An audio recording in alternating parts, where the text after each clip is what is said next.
Hi viewers, welcome to my channel Avani's world. అందరికీ వరమహాలక్ష్మి వ్రతం శుభాకాంక్షలు. శ్రీ పరభవ నామ సంవత్సరం దక్షిణాయనం వర్ష ఋతువు శ్రావణ మాసం శుక్లపక్షం నవమి. ఈరోజు శుక్రవారం, అనురాధ నక్షత్రం. అందరూ వరలక్ష్మి వ్రతాన్ని ఆచరిస్తూ ఉంటారు.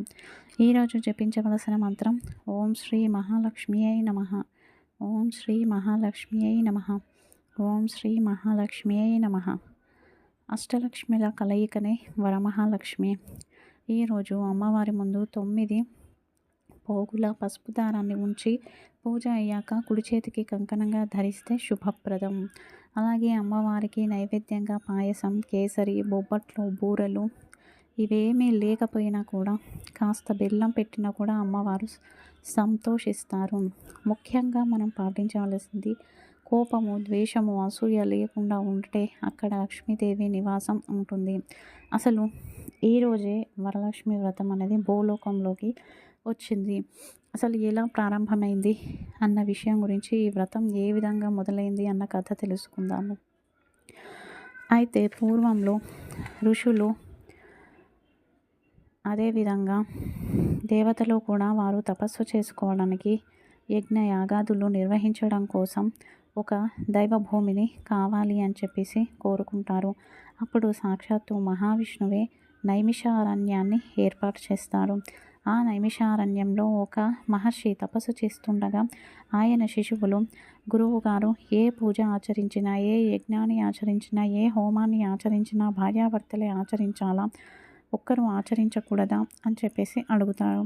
అప్పుడు ఆ మహర్షి, మీకు కలిగిన సందేహమే ఒకానొకప్పుడు పార్వతీదేవికి కలిగింది. అప్పుడు పరమేశ్వరుడిని అడిగితే పరమేశ్వరుడు పార్వతీదేవికి చెప్పిన కథను నేను మీకు బోధిస్తాను అని చెప్పేసి చెప్తాడు. మగధ రాజ్యంలో ఒకానొక పట్టణంలో చారుమతి అనే ఒక గృహిణి ఉండేది. పరమ సాత్వికురాలు, చాలా గొప్పది. తను నిత్యము అత్తామామలకు సేవ చేసుకుంటూ, భర్తకు సేవ చేసుకుంటూ, అత్తామామలను, భర్తను దైవంగా భావిస్తూ ఉండేది. ఆమెలో కొంచెం కూడా ద్వేషం, అసూయ, అహంకారం లాంటివి ఉండకపోయేవి. ప్రేమ, దాలి, జాలి, దయ, కరుణాశీలి ఆ చారుమతి. కానీ కటిక పేదరికాన్ని అనుభవిస్తూ ఉండేది. ఒకానొక రోజు ఆమెకు కలలో శ్రీ మహాలక్ష్మి కనిపించి, పూర్వజన్మలో నువ్వు చేసుకున్న కర్మఫలాల వల్లనో, లేదంటే ఈ ఇంట్లో వారు చేసుకున్న కర్మఫలాల వల్లనో ఈ ఇంట్లో దారిద్రం తాండవిస్తుంది. కానీ నువ్వు ఉంటున్న మంచి పనుల వలన, నువ్వు జీవించే విధానం వలన ఆ దారిద్రమే పారిపోయే విధంగా జీవిస్తున్నావు నువ్వు. నీకు ఒక కథ చెప్తాను, ఒక వ్రతం గురించి. అది నువ్వు వచ్చే శ్రావణ మాసంలో పౌర్ణమికి ముందు వచ్చే శుక్రవారం రోజు ఆచరించు.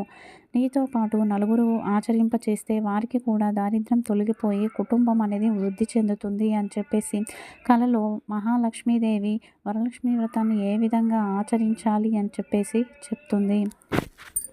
ఇక ఆమెకు మెలకువ రాగానే తెల్లవారుతుంది, బ్రహ్మముహూర్తం అవుతుంది. వెంటనే లేచి స్నానం చేసి అత్తమామలకు నమస్కారం చేసి, భర్తకు నమస్కారం చేసి, గోవుకు నమస్కారం చేస్తుంది.